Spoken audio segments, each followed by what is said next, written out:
Fala galera, convidamos todos vocês para a entrevista coletiva ao vivo, logo após o emocionante jogo desta noite. Preparem-se para ouvir diretamente da coletiva, nos acompanhem para uma conversa exclusiva. O palco está pronto, a coletiva está prestes a começar. Vamos direto para lá.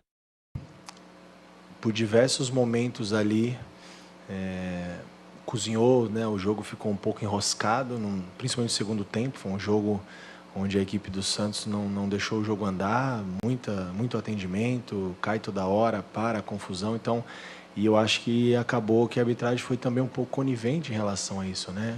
Em beneficiar talvez o infrator. São Paulo querendo jogar, querendo ter a bola, né? Melhor na partida por diversos momentos, talvez na grande parte do jogo fomos melhores.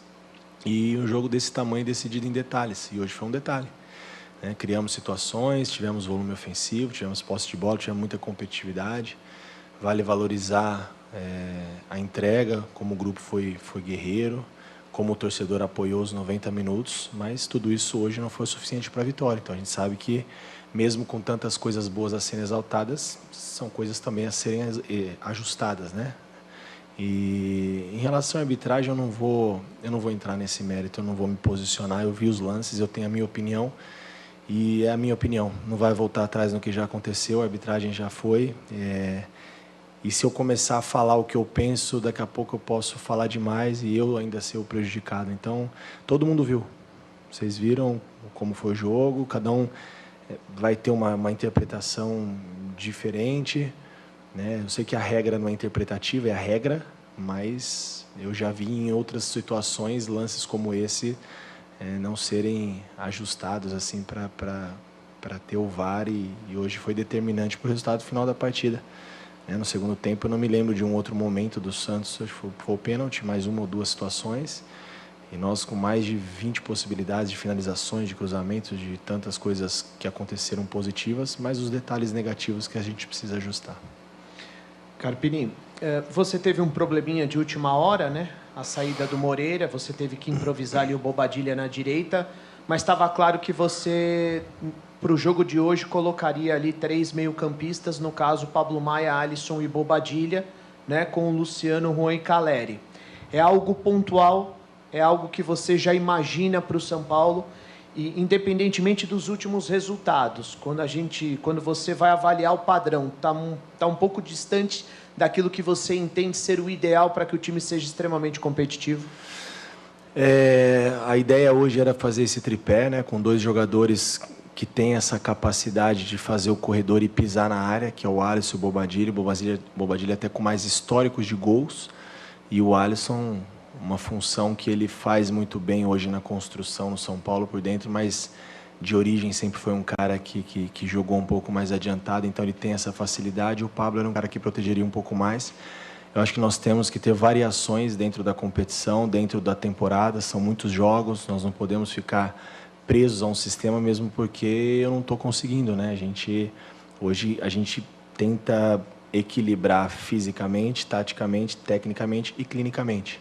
Hoje o Nestor já está fora, o Lucas, o Rafinha, o Igor, o Rato, o Moreira sente no aquecimento, então tudo isso cria-se alternativas e que bom que o meu elenco me dá possibilidades de alternativas. Não é um padrão, mas é uma situação que ela pode ser repetida no decorrer da competição, talvez com peças diferentes ou não, depende daquilo que a gente vai ter para cada jogo e para cada competição. E falar que está muito distante, eu acho que na derrota falar que está muito distante é ruim, né? Porque se eu falar que não está distante, parece que estou aceitando a derrota, né? E eu acho que não foi isso que você quis dizer e nem é isso que eu penso. Mas teve muitas coisas boas a serem aproveitadas de um time que nunca treinou junto, que o Bobadilla nunca fez a lateral direita, e diga-se de passagem, queria exaltar o compromisso dele com o elenco, com São Paulo, com todos, em se dispor a fazer minutos antes da partida, com o imprevisto do Moreira. Então, hoje nós temos 3 laterais, os 3 estão fora, então isso se tornam dificuldades recorrentes de um início de temporada. E é claro que quando essas coisas acontecem e o resultado vem acontecendo como vinha, tirando essas 2 últimas rodadas, a gente consegue trabalhar isso com mais tranquilidade. Quando o resultado não acontece como foi ontem, mesmo tendo coisas boas, potencializa-se mais o resultado do que algumas dificuldades que a gente tem tido no início da temporada. Carpini, boa noite. Boa noite. Você escolhe um time, você tem que fazer alterações necessárias, até pela lesão do Rato. Eu acredito que isso acabou quebrando talvez uma ideia de jogo que você tenha, mais do que o Moreira, a ausência, não falando que um importa mais do que o outro. Mas quando você escolhe por um sistema de jogo, pelo menos na nossa cabeça você explicou desse tripé no meio-campo, mas quando você escolhe o Juan no ataque, muitas pessoas devem ter imaginado que você jogaria com 2 atacantes, né, num sistema diferente, bem modificado. E a gente pôde ver que não foi exatamente isso. Eu queria que você falasse um pouquinho dessa sua opção pelo Juan no ataque junto com o Calleri e, durante o jogo, você fazendo apenas 2 alterações. Por que você viu necessidade de apenas 2 alterações e por que das alterações, as 2 mudanças, o que você pensou que poderia agredir mais o Santos? Legal. Eu joguei com 2 atacantes, né? Pelo menos foi a nossa ideia. Os dois, o Juan e o Calleri, muito próximos um do outro, essa era a ideia. E por vários momentos nós conseguimos, com 2 atacantes, segurar toda uma linha de 4 para dar liberdade para o Luciano flutuar e deixar os corredores para o Moreira e para o Wellington, que foi o que nós trabalhamos a semana. Porém, perdemos o Moreira. Eu acho que no jogo de hoje sentimos mais a ausência de um lateral, por ter 3 e não ter nenhum, do que propriamente o Wellington, que eu poderia ter começado com o Eric, com o Nicão, com atletas que têm um perfil muito próximo do Rato, né? Então, a ideia foi muito em função também do que nós vimos do adversário. Eu acho que a estratégia, em muitos momentos do jogo, funcionou bem. É claro que o resultado não era o esperado, não era o que nós queríamos, por detalhes, não porque a equipe não atuou bem. Houveram erros, claro, e muitos acertos também. E a ideia era justamente essa, a gente ter, justamente quando a bola chegasse dos lados, em jogos anteriores, eu notei que a gente vinha pisando a área com pouca gente. Então, ao lado contrário, o Rato não tem tanta essa característica. A gente precisa trabalhar, estimular, treinar quando tiver tempo de treinar. Do lado contrário, é a mesma coisa, nós jogamos com Galopo, jogamos com o Nicão já desse lado, e são jogadores que também não têm tanta característica de pisar na área. E muitas vezes a bola passa para o Calleri brigar sozinho. Então a pressão na saída ficaria melhor com 2 caras que pressionam muito bem, e o Juan, na minha opinião, fez um bom jogo justamente nessa função de 2 atacantes. Nós jogamos hoje sem extremo. O Luciano, momento algum, ele foi extremo. Ele caiu pelos lados do campo, ele tinha liberdade. Mas a gente jogou com 2 atacantes enfiados e liberdade para o Luciano abastecer. E a ideia do Bobadilla e do Alisson era justamente esses corredores, que pela mudança do Bobadilla não aconteceu. Em relação às opções, eu vi o time no final em cima do adversário, tendo gol anulado. Perdemos algumas situações de gols reais que nós criamos. O time vinha muito bem. Não tinha por que eu mexer só por mexer. Então, eu tenho as 5, não sou obrigado a fazer as 5, né? Então, o que eu tinha de opção mais ofensiva era o Eric e o Ferreira, eu coloquei no jogo. Agora, trocar o Wellington pelo Patrick, trocar um zagueiro pelo outro, tirar um volante, pôr o Luiz Gustavo, outro volante, num jogo tão encaixado, tão ajustado, não via essa necessidade. Claro que se eu tivesse uma característica como a do Lucas no segundo tempo, um cara que dribla, que enfrenta, o Ferreira e o Lucas, eu teria feito mais alterações, mas eu achei que não tinha necessidade. Carpini, ainda sobre o Juan, além da questão tática, você colocou ele como titular em um clássico, um jogo importante, teve essa convicção, e naquele lance, no fim do jogo, a gente vê muita insatisfação do torcedor do São Paulo. Queria que você pode falar sobre esse garoto nesse momento de muita crítica do torcedor de São Paulo. A gente entende a chateação do torcedor. A chateação do torcedor é a chateação do Juan, é a chateação de um cara que trabalha muito. Então, individualmente, eu acho que seria muito injusto a gente colocar a responsabilidade no Juan, quando nós criamos diversas oportunidades, gol anulado no primeiro tempo, gol anulado no segundo tempo. No jogo passado, o Juan entrou e fez um gol, o gol que nos deu uma segurança contra o Água Santa, no jogo passado no Morumbis, não no jogo anterior a esse. Então, a gente trabalha com o que nós temos no plantel, que é um bom plantel, dentro daquilo que a gente entende que é o melhor para cada partida, para cada estratégia de jogo. E taticamente, o Juan cumpriu muitas funções que nós delegamos para ele. Então, acho que ele foi um cara importante. O gol é um detalhe que ele mesmo se cobra. É o detalhe para ele atingir níveis diferentes, patamares diferentes na carreira. Agora, não podemos crucificar um jovem que fez um bom jogo, se entregou, porque ele perdeu um gol no final. Nós tivemos em jogos anteriores atletas, né, mais experimentados que o Juan, que também tiveram a bola do jogo para fazer e não fizeram. Então, não adianta a gente, né, às vezes, como eu falei, entendo a chateação de todos e a mesma chateação do atleta. E o que eu vou fazer com o atleta? Continuar dando confiança, trabalhando para ele ser melhor, para ele fazer melhor e nos ajudar em outras oportunidades, como ele já fez em outros momentos. Carpini, você veio de uma semana de muita euforia na torcida do São Paulo por tudo que o São Paulo conquistou, fez, né? Derrubou o Tabu em Itaquera, venceu o Palmeiras na final da Supercopa, uma semana muito boa, e agora dias que não são tão bons, as 2 primeiras derrotas em sequência. Futebol é muito disso. Como você trabalha isso agora, na parte... É claro que não existe nenhuma preocupação muito grave, nada de outro mundo, mas como que você trabalha isso dentro do teu elenco agora, porta para dentro, no vestiário, e principalmente qual o recado que você passa para o torcedor, para os 45 mil que vieram aqui e até que no final terminaram cantando o nome do time, né? Obrigado. O torcedor do São Paulo, a cada jogo, dá show, né? Porque a gente, ali você pode ter certeza de uma coisa, quando o atleta está dentro de campo e um final de jogo como foi o nosso, tendo gol anulado nos acréscimos, isso é muito do torcedor, é muito do que vem da arquibancada, né? A torcida que conduz, eu acho que conduz e conduz mesmo, e nós nunca podemos perder esse apoio do torcedor, que ele faz total diferença. Claro que a gente entende quando os resultados não acontecem, a chateação, e a gente segue trabalhando e segue tendo e pedindo o apoio incondicional que vem da arquibancada, que faz total diferença, para a gente continuar entregando o trabalho, entregando o nosso melhor. E dentro disso os resultados eles voltam a acontecer. E eu acho que não é só no futebol. A vida oscila também o tempo todo, né? Eu acho que não é a questão de momentos que você está bem, momentos que você está mal, momentos que você ganha e momentos que você perde. É como você se prepara para passar por esses momentos.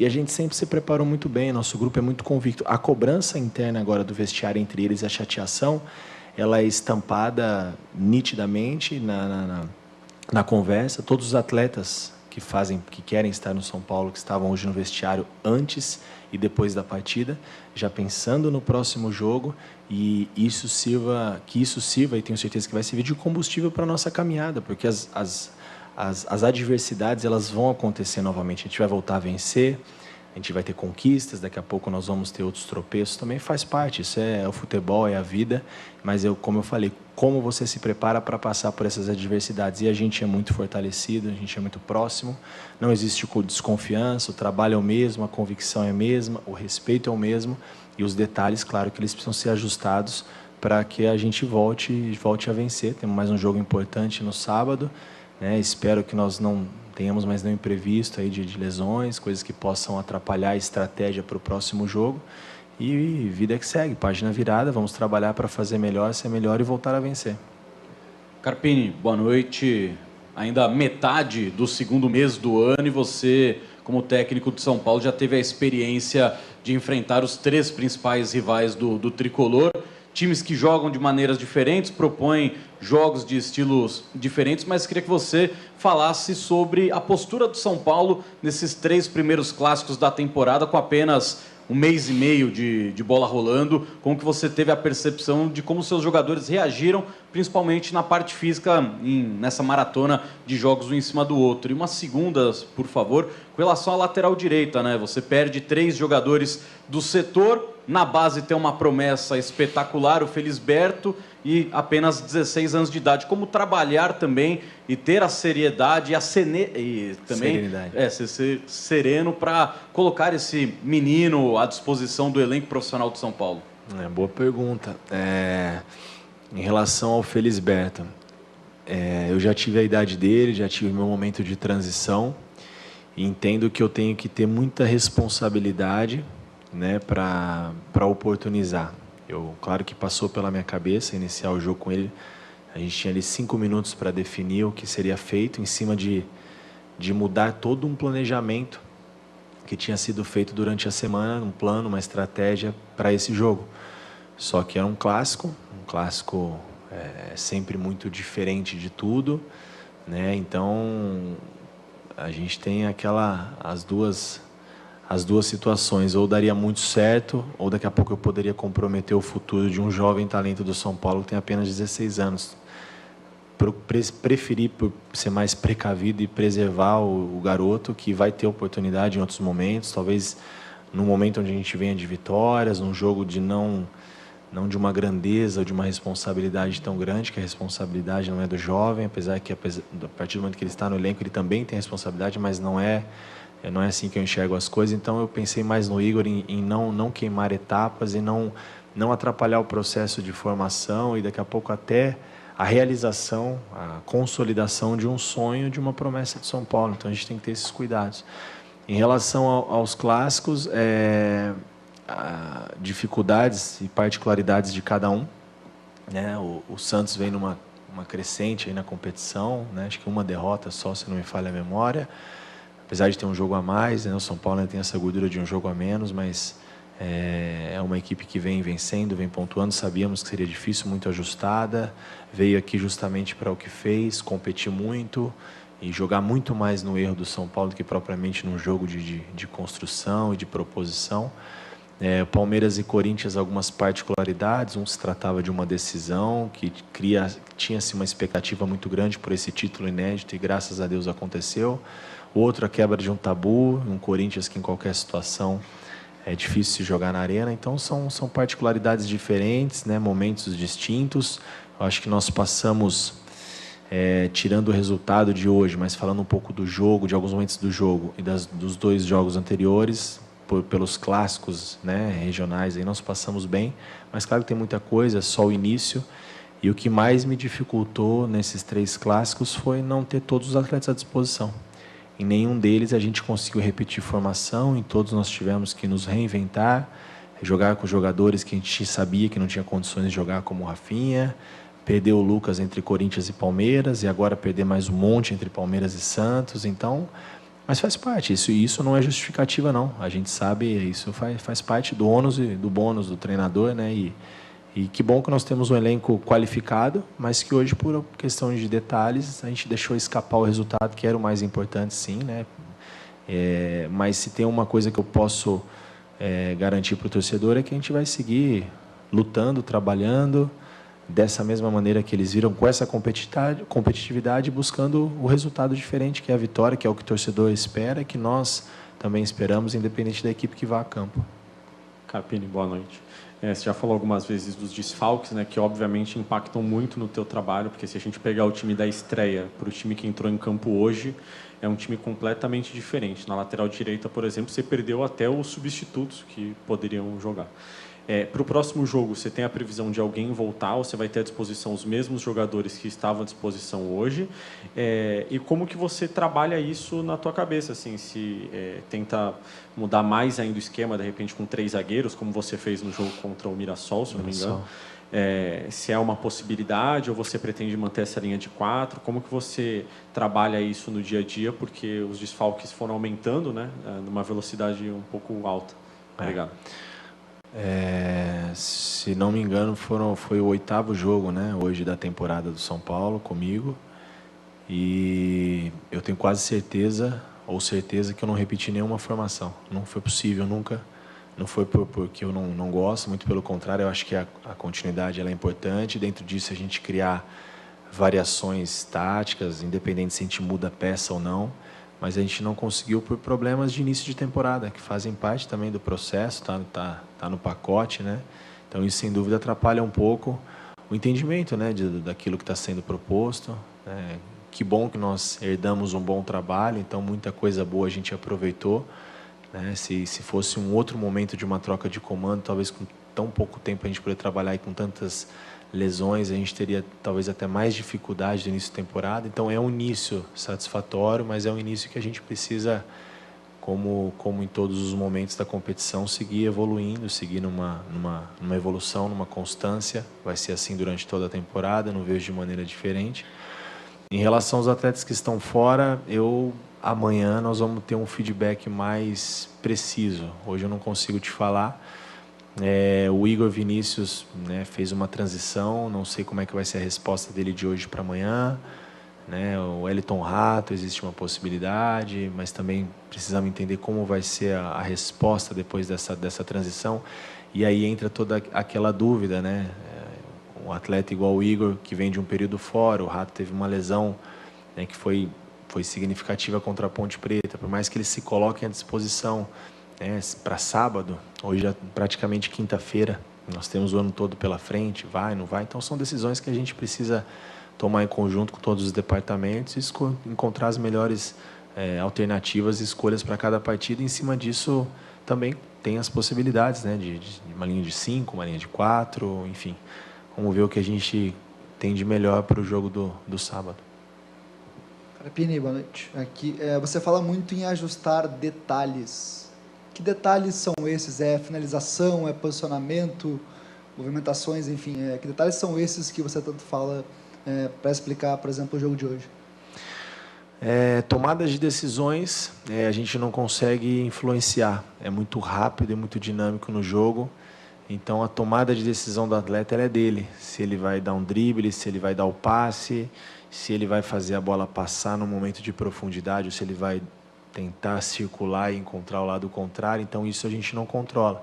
Mas os detalhes de um ajuste defensivo, de diminuir um pouco os espaços entre os corredores de lateral e zagueiro, isso precisa de um pouquinho de trabalho, alguns ajustes posicionais e repetição, coisa que a gente não consegue fazer nesse início de temporada pela quantidade de jogos. Então é mais isso quando eu falo de detalhes. Eu gosto muito de trabalhar bolas paradas, defensiva, ofensiva, então a gente tem repetido muito pouco, justamente pelo cansaço dos atletas. Você vai hoje, praticamente quinta-feira, sexta-feira eles estão em 48 horas, no ápice do cansaço, já é véspera do